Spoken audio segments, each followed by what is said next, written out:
The courtroom was silent, so silent you could hear the slow, steady ticking of the wall clock echoing across the marble walls. Every second felt heavy, stretching the air tight with tension. The bailiff's footsteps, sharp and measured, were the only sound that dared to move. Then, the heavy wooden doors creaked open, and Marcus Williams walked in like he owned the place. His polished shoes clicked against the floor, announcing his presence with arrogance. His chin was high, his stride confident, almost theatrical. This was his moment, or so he believed. The man looked like success carved into human form, tall, broad-shouldered, a designer suit hugging his frame, and a gold watch glinting beneath his cuff as he adjusted it with smug precision. He paused for a second at the door, letting the eyes of everyone in the courtroom soak him in. Then came her, the reason half the people in the room were whispering.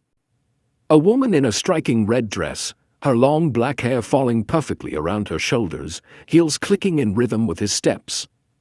She clung to Marcus's arm like a trophy. Her smile was proud, almost mocking, as if she knew she had taken what wasn't hers. Marcus gave her hand a reassuring pat, as though telling her, "Don't worry, it's all handled." He smirked slightly when he spotted the cameras from a local press stationed in the back corner. He had invited them himself. This wasn't just a divorce hearing to Marcus. It was a show. A public victory. He wanted the world to see how easily he could discard his past, how untouchable he was. He believed that power wasn't just about money, it was about control. And today, he thought he would prove he still had it all. At the opposite table, Naomi Williams sat perfectly still. Her hands rested quietly in her lap, fingers interlaced, her posture graceful but firm. There was no jewelry on her, no flashy clothes. Just a simple cream blouse and a neat bun. But even in simplicity, there was a quiet dignity about her that no designer label could match. Her brown eyes didn't flinch when Marcus entered. She didn't glare, didn't look away. She just looked through him. If you didn't know the story, you might think Naomi was indifferent. But the truth was, this wasn't her first battle with pain. She'd already lived through every heartbreak Marcus could throw at her. The endless nights waiting for him to come home, the perfume on his collar that wasn't hers, the excuses, the lies, the humiliation. The worst wasn't the betrayal, it was realizing she had built this man from the ground up, and he had chosen to forget her when he reached the top. 10 years ago, Marcus had been a dreamer with empty pockets and a head full of promises. Naomi worked double shifts at the diner to support them both while he built his business plan. She believed in him when no one else did. Every dollar she saved went into his dream. Every sacrifice she made, missed birthdays, sleepless nights, tearful mornings, was a brick in the empire he now bragged about owning.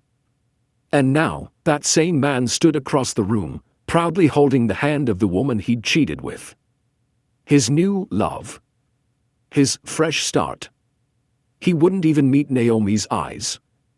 Perhaps because deep down, he knew what he was doing wasn't courage, it was cowardice dressed in confidence.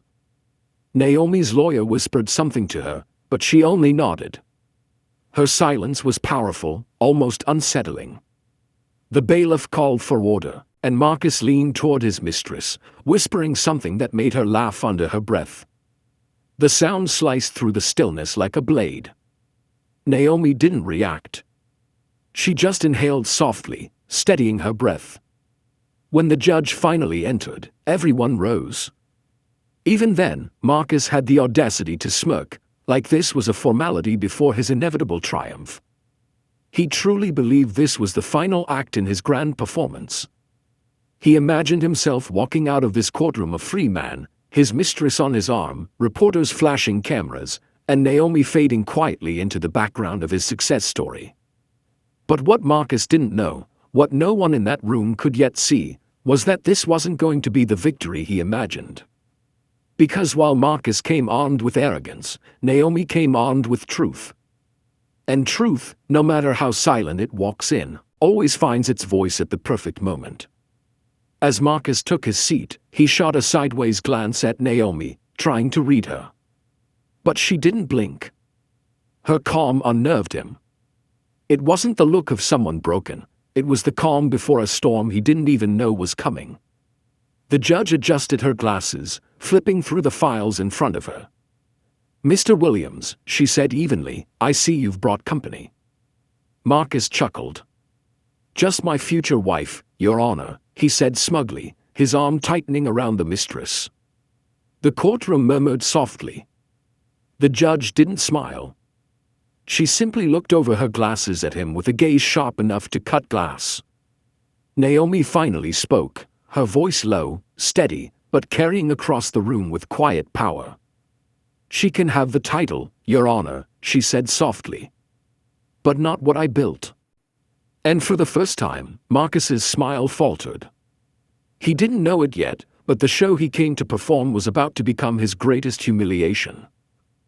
Naomi had been married to Marcus for 10 long years, 10 years of love, sacrifice, and silent prayers whispered into her pillow at night.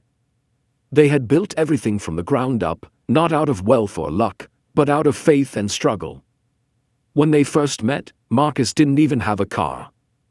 He would walk Naomi home after her late shift at the diner, holding her hand and talking about the life they would build someday.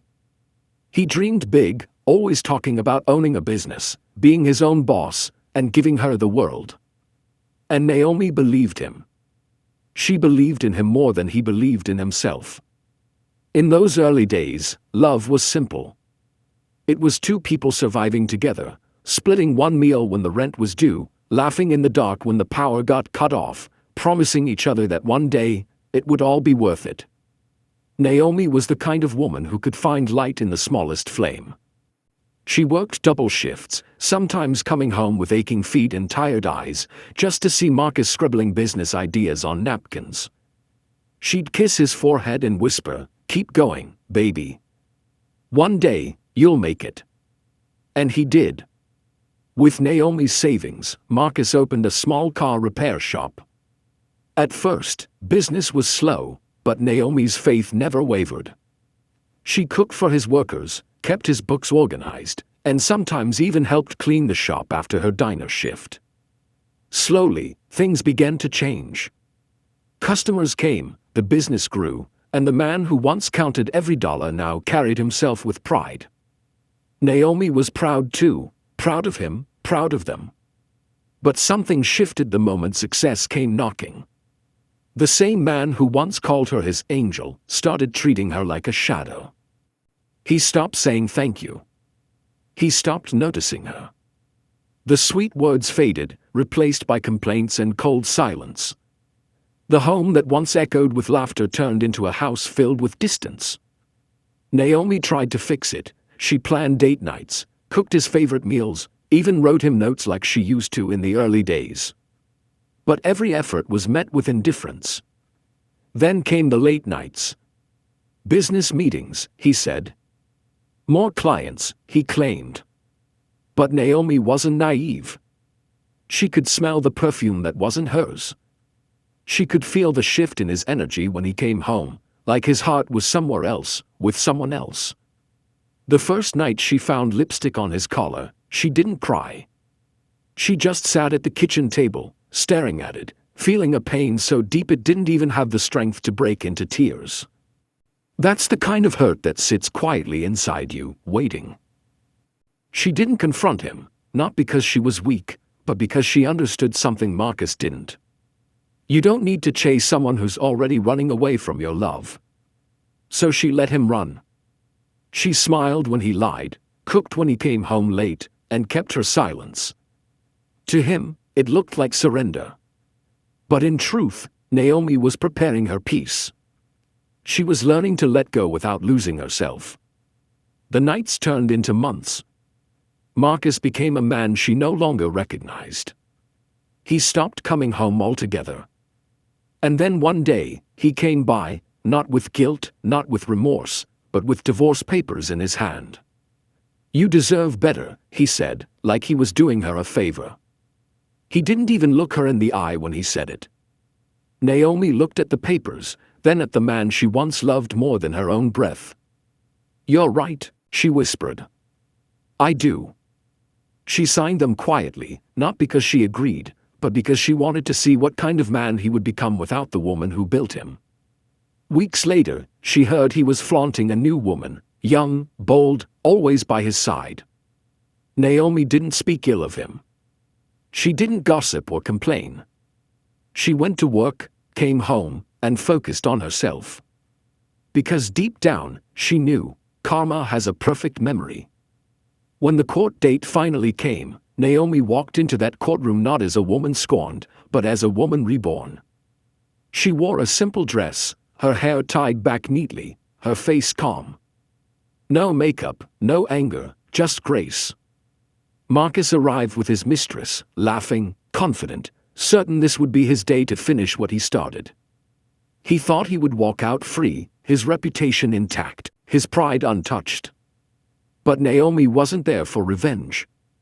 She wasn't there to fight, scream, or beg. She was there for closure, the kind of closure that comes not from hurting the one who hurt you, but from finally standing tall in your truth. She had her documents neatly prepared, evidence of everything she had invested, every sacrifice she had made. She didn't bring lawyers to destroy him, she brought proof of who she truly was. When she sat across from him, she didn't see the man she married. She saw a stranger wearing his face.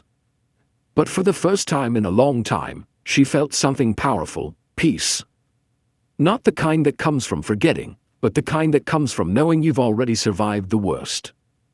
Naomi looked at Marcus one last time before the judge entered. He smirked, thinking he'd already won. But she smiled, softly, quietly, the kind of smile that comes from a woman who knows something no one else in the room does. Marcus thought he came to end a chapter. Naomi knew she came to start a new book. And this time, she would be the author. The air inside the courtroom was thick with tension. You could almost hear hearts beating beneath the heavy silence.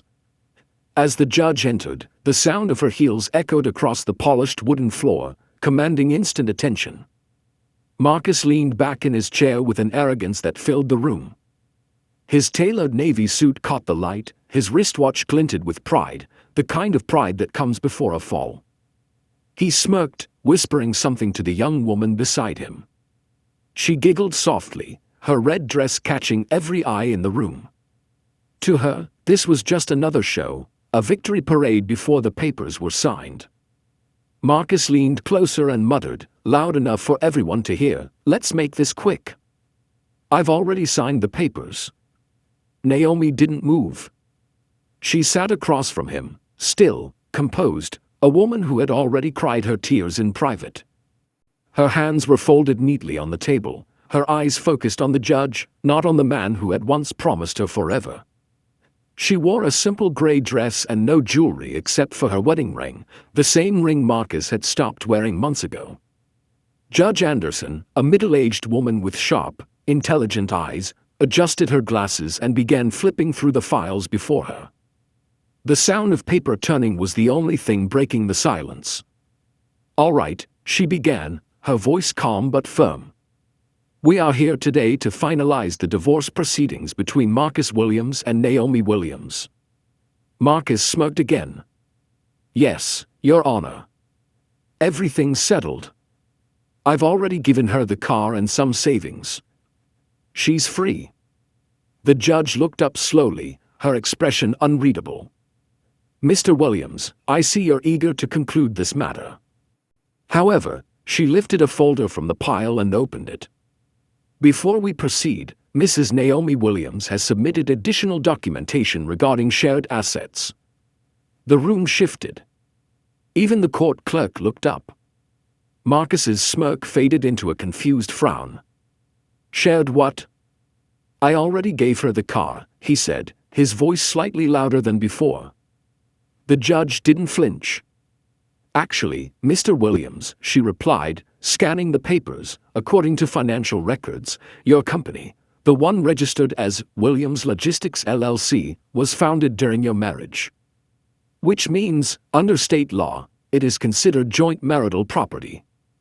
A murmur rippled through the courtroom. Marcus blinked. His jaw tightened.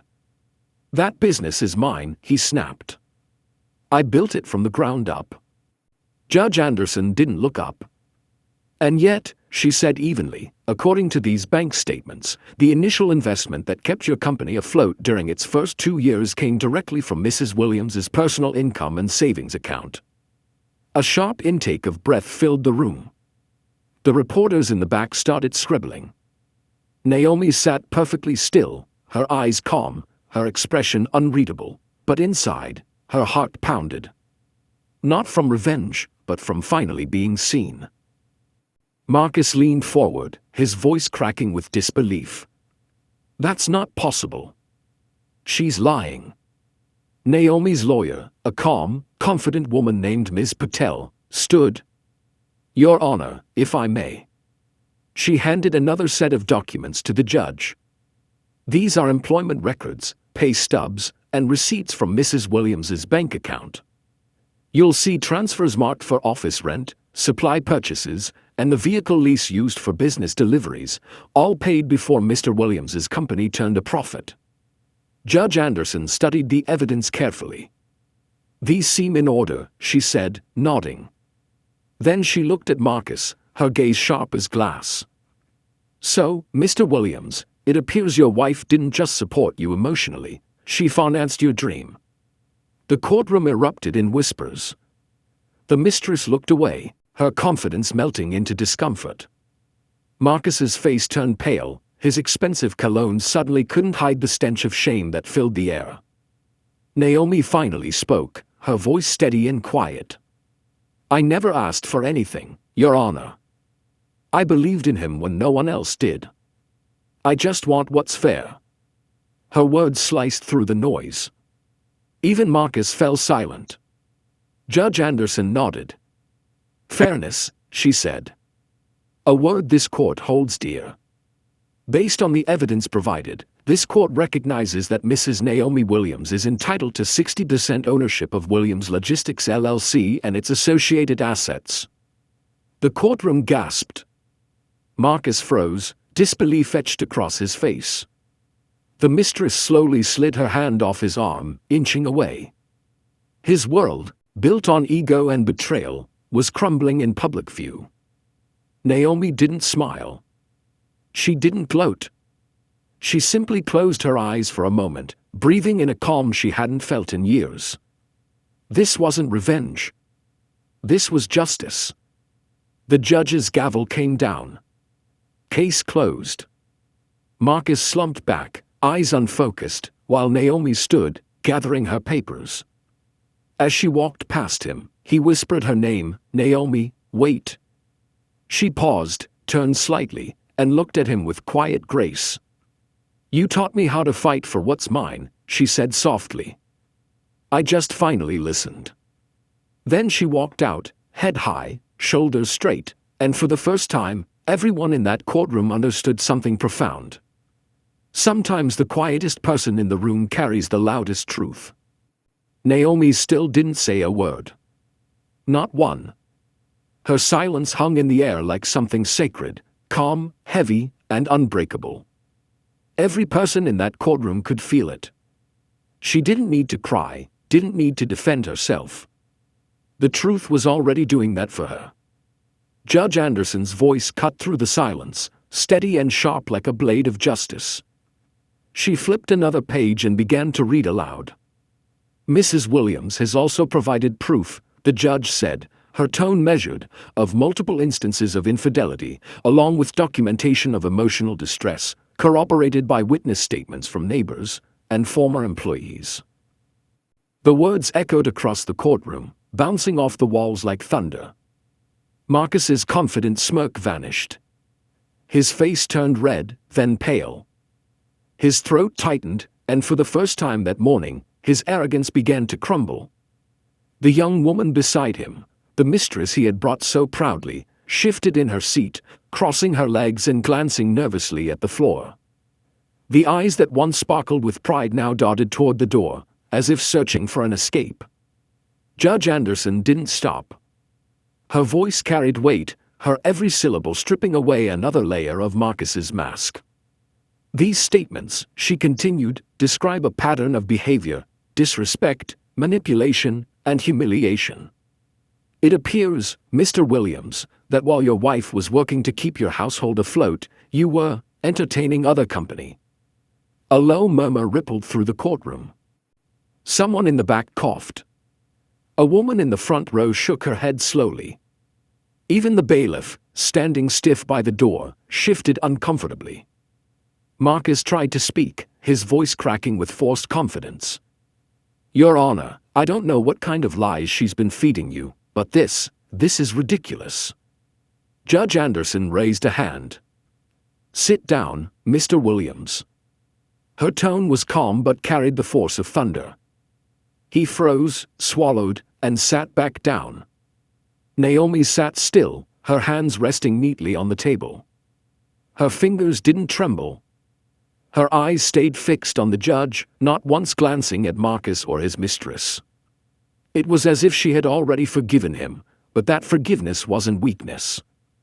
It was freedom. The judge closed the folder and looked directly at Marcus. Her next words fell like a hammer. You brought your mistress into this courtroom, Mr. Williams, expecting to humiliate your wife. She paused, letting the silence settle deep into everyone's chest. Then she leaned forward slightly. But what I see here is a woman who built you up, and a man who tried to tear her down. That single sentence changed the atmosphere. It wasn't just judgment, it was truth.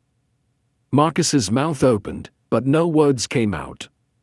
His eyes flickered toward Naomi, searching for something, pity, maybe, or forgiveness.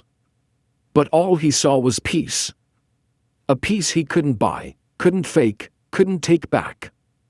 The mistress lowered her head, her once confident smirk gone. She fiddled nervously with her bracelet, refusing to meet anyone's eyes. The bright red of her dress now felt too loud, too desperate, too out of place in the quiet dignity that Naomi carried so effortlessly. Naomi's silence spoke louder than any scream ever could. It was the silence of a woman who had endured storms and learned how to dance in the rain. The silence of someone who had been broken but rebuilt herself piece by piece. The kind of silence that makes even the guilty tremble. Judge Anderson exhaled softly and leaned back. I've been in this courtroom for over 20 years, she said, and I've seen all kinds of people. The proud, the humble, the cruel, the kind. But every now and then, a case like this reminds me, the truth always finds its way out. Naomi blinked once, slowly, tears gathering at the corner of her eyes, not from pain, but release. Years of betrayal, loneliness, and emotional exhaustion were dissolving quietly, replaced by a calm power that felt new. Marcus, meanwhile, looked smaller now, not because he had lost wealth, but because he had lost his dignity. Every ounce of pride that carried him into the courtroom had evaporated. The mistress leaned away from him slightly, realizing that the man she followed here wasn't strong at all, just loud. The judge turned one last page and placed it aside. Mrs. Williams, she said gently, you've carried yourself with grace. The court recognizes that. Naomi finally looked up, her voice soft but steady. Thank you, Your Honor. I didn't come here for revenge. I came here for peace. Her words filled the room, simple, honest, powerful. And in that moment, everyone felt it, the strength of a woman who had lost everything, and yet somehow came out richer in spirit. Marcus slumped in his seat. His mistress looked away. But Naomi? She just stood quietly, gathered her papers, and walked out of the courtroom, not defeated, but reborn. And for everyone who witnessed it that day, one truth became crystal clear. Sometimes the most powerful sound in the world is silence. The room was still, the kind of stillness that feels alive, like the air itself was holding its breath. Every person in that courtroom waited for Judge Anderson to speak. The gavel rested beside her hand, the papers spread before her like the evidence of an entire life laid bare. Then, in a calm, unwavering voice that carried the weight of justice itself, she began. Here is my ruling, the judge said. Her tone was steady, but her eyes were cold with truth. The business remains under joint ownership until it is properly valued. Mrs. Williams will receive 60% of its worth, along with full rights to the marital home. A sharp murmur broke out across the room, soft gasps, whispers, the shifting of disbelief. Marcus froze, his once confident smirk gone. The color drained from his face, and for a second, he looked like a man watching his entire world crumble in slow motion. Judge Anderson continued, her voice cutting through the whispers like steel. "Mr. Williams," she said, her tone tightening, "your conduct in this matter is appalling. You stand before this court having humiliated not only your wife, but yourself. Consider this ruling a lesson in gratitude and respect." The words landed with precision, every syllable sharp enough to pierce his pride. Marcus swallowed hard, his throat dry. The mistress beside him leaned in, whispering something, perhaps trying to console him, but he brushed her hand away without looking. For the first time since the trial began, his eyes turned toward Naomi. And what he saw made his heart twist. She wasn't angry. She wasn't smiling. She simply stood there, calm, composed, radiant in a quiet strength he hadn't noticed in years. There was no victory in her face, only peace. That peace burned him more than any revenge ever could. Naomi rose slowly from her seat. The sound of the chair sliding back echoed like a final note in a song that had finally ended. She smoothed the front of her jacket and took a steady breath. Every eye in the courtroom followed her as she turned to face Marcus one last time. "You can keep your pride, Marcus," she said softly, her voice steady but full of emotion. "I'll keep my peace." Her words hit harder than any scream. They sank deep into the silence, hanging there long after she'd spoken them. Marcus's jaw trembled. He wanted to say something, an apology, an excuse, anything, but nothing came. Words, for once, failed him. Naomi gathered her papers, tucking them neatly into a folder. Her movements were graceful, deliberate, like someone who had rehearsed this moment not out of vengeance, but out of closure. She turned and began walking toward the exit. And with every step she took, the energy in the room shifted.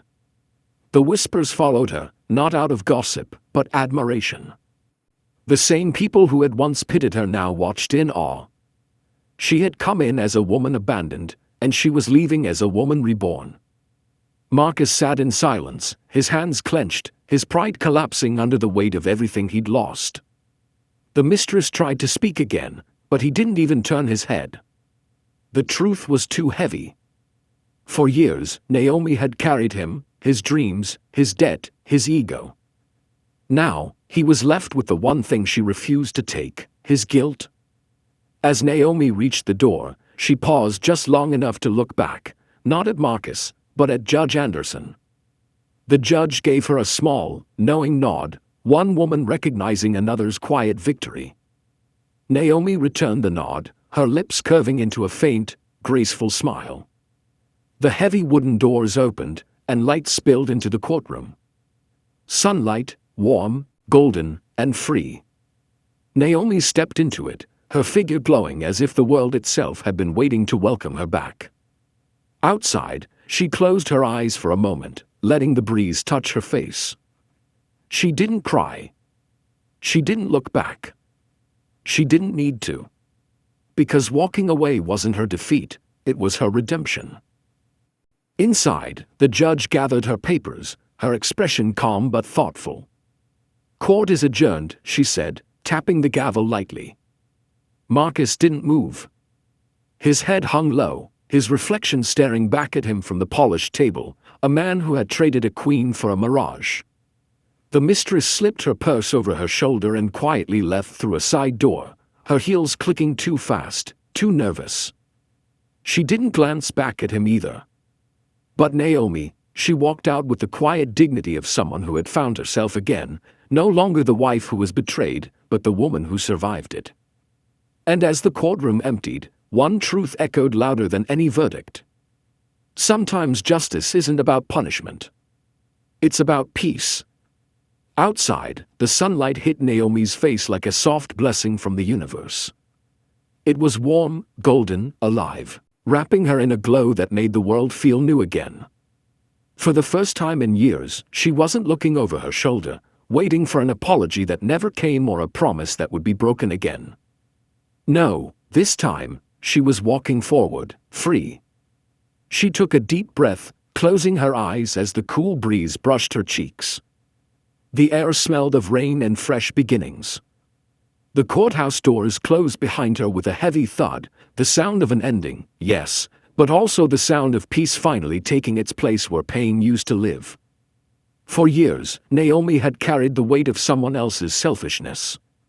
She had shouldered blame that wasn't hers, tears that never got seen, words that never got heard. But now, in this quiet, golden moment, she realized something powerful. She had survived it all without losing herself. Inside, Marcus sat frozen. The gavel had fallen, but the truth was still echoing around him, mocking the pride he once wore like armor. His face was pale, his shoulders slumped, his eyes distant, as if the world had suddenly revealed how small he really was. He stared at the empty chair where Naomi once sat, the woman who had once held his hand when he had nothing, who believed in him when he couldn't believe in himself. And for the first time in a long, long time, Marcus felt something unfamiliar. It wasn't anger. It wasn't pride. It was regret. The mistress, the same woman who had walked in proudly beside him that morning, was now silent, her confidence dissolved. Her red dress no longer screamed victory, it whispered shame. Without a word, she gathered her purse, her heels tapping quietly against the floor as she slipped out through a side door, not daring to look back. Judge Anderson sat at her bench, signing the final order with slow, deliberate strokes. Her pen moved across the paper, but her eyes lingered for a moment on Naomi's now empty seat. A faint, thoughtful smile tugged at her lips. Sometimes, she murmured under her breath, the quiet ones are the strongest. It wasn't just a comment. It was a truth she had learned over years of watching people tear each other apart in that same courtroom. But Naomi, she had walked in with grace and walked out with peace. No shouting. No chaos. Just quiet strength. And that kind of strength leaves a mark. By the end of the day, whispers of the trial spread through the town like wildfire, not because of the scandal, but because of the poise of the woman at the center of it all. People spoke in hushed voices in coffee shops, offices, and beauty salons. Did you hear how she didn't even raise her voice? She didn't take revenge. She just stood tall. That man looked broken when she walked out. Naomi's story became more than gossip. It became a reminder that dignity is louder than drama, and that silence can roar louder than rage. Meanwhile, Naomi sat alone in her car, her hands resting gently on the steering wheel. For a long moment, she didn't start the engine. She just let the tears come, not the tears of heartbreak, but of release. They rolled down her cheeks softly, washing away the last traces of a love that had already ended years ago. She smiled through them, whispering to herself, "It's over. It's really over." As she drove away, the city seemed different. The same streets that once felt heavy with memories now looked open, full of possibility. The sun followed her car down the road, its light dancing on her windshield. Somewhere inside that courthouse, Marcus finally stood up. He looked around the empty room, the sound of his own breathing echoing off the walls. He thought of the woman who used to bring him coffee before his long work nights, who stayed up helping him write his first business plan, who believed in his dreams before he did. And he realized he hadn't just lost a wife. He had lost the only person who ever truly saw him. That's the thing about pride, it always costs more than you think. Naomi, though, didn't look back. She didn't need to. She knew who she was now. She had walked through the fire and come out whole, not burned, but refined. Stronger. Wiser. Her story would live on, not as a tale of betrayal, but as a testimony of grace. Because sometimes revenge is loud. But peace is eternal. And as the last light of day touched her face, Naomi whispered softly to herself, almost like a prayer. Let him keep his pride. I've got my peace. And in that moment, the universe seemed to nod back, proud of her, applauding her courage in silence. Because not all victories need applause. Some just need peace. Moral: you don't always need to fight to win. Sometimes, the most powerful victory is walking away with your head held high.